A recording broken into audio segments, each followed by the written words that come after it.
so today we're going to go over this garden hose that I got from Amazon here.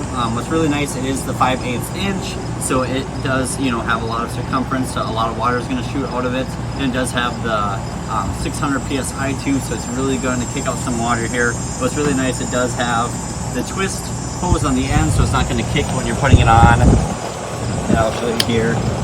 You can twist it on just like so, and then you can see my hose stays in the same position, and it just twists right on, which is really nice. And it does have a really nice seal as well.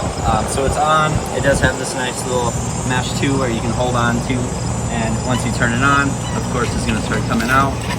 And as you can see, it has really good pressure coming out. It's at 600 psi, and of course you can put like a wand or anything on like that, or you know, you can water your garden just like so, just by your hand.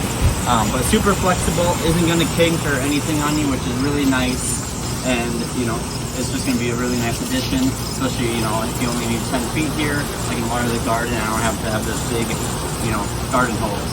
So definitely check it out if you're looking for a really nice garden hose that has super awesome water pressure.